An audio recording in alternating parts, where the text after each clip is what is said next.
why you make some of the decisions that you make, why you get along with certain people, why you're aggressive or not aggressive in particular areas, but it helps you understand yourself.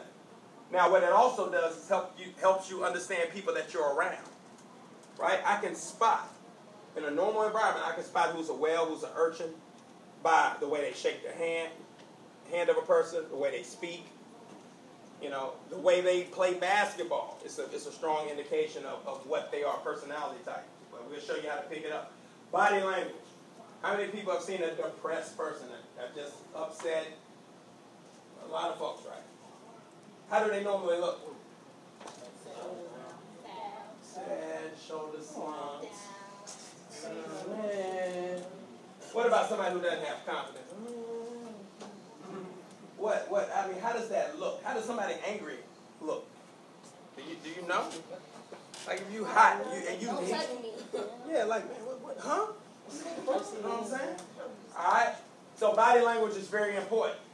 And very, very important. A lot of times, if you think about it's some body language courses that I've taken. And it's something that Bill Clinton did 27 times when he was asked about Monica Lewinsky. That gave away that he was lying. He touched his nose 27 times. All right, that's body language. Experts look at that. All right, it's little stuff that we never know. Dominant handshakes, right? You don't even know it's being done to you. Someone shakes your hand and turns your hand over. You're in a submissive position at that point. They're in control of the conversation, right? They lead you in the door first. Usher you in with the hand on the back. Submissive position. The person ushering in is in the dominant position. That's body language. And understanding body language and understand when it's being done to you. So you can turn your hand back right. Great, thank you. Gotcha. Yeah, right. All right. Political correctness. Come on now, y'all know y'all want to say stuff to people sometimes. Just like really say some stuff that's wrong.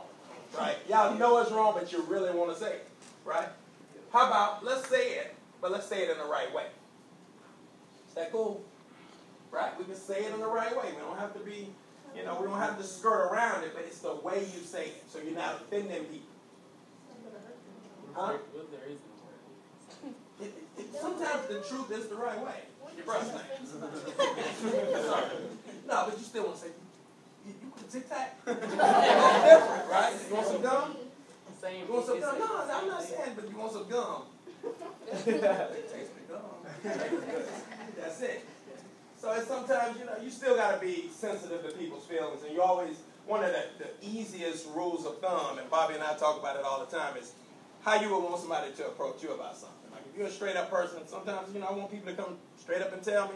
But sometimes I do want them to soften the blow before they say it.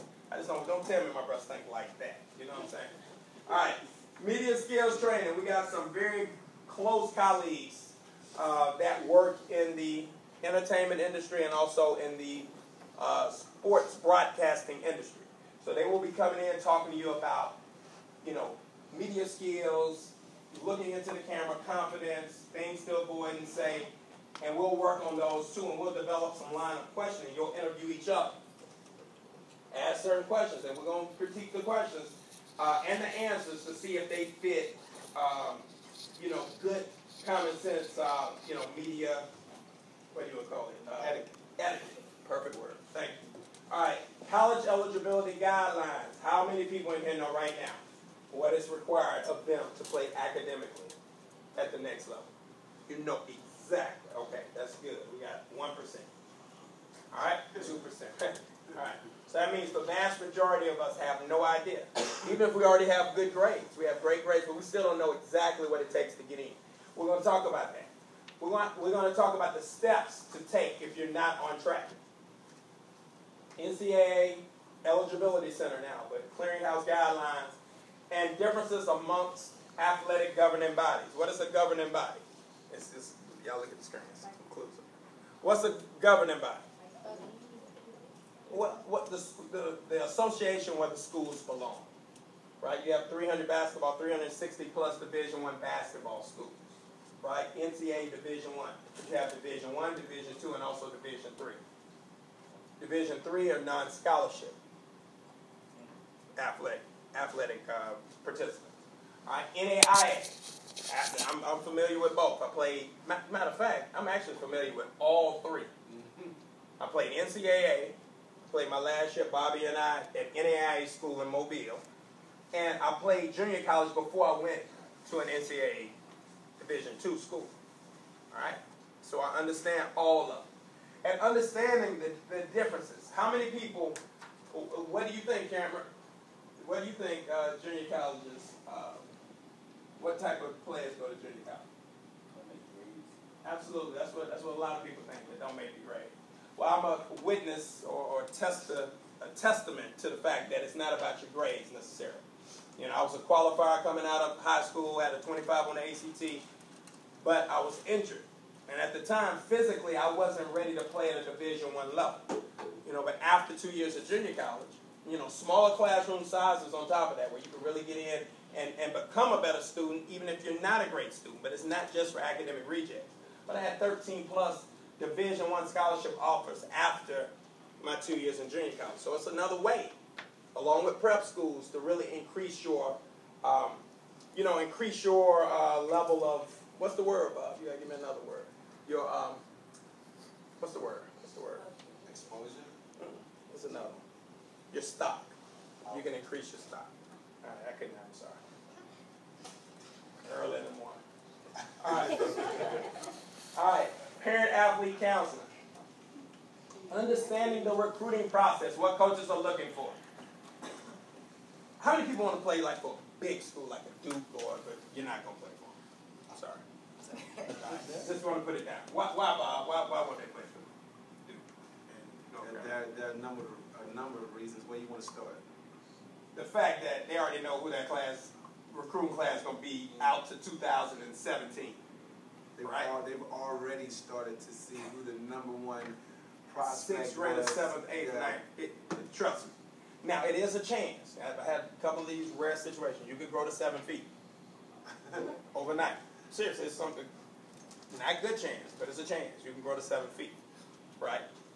Not a good chance, right? So, we got to talk about other schools, and we got to talk about putting proper expectations. So we're not looking at other schools like they're not good or they're not competitive. Armour went to Hofstra University, a very good school.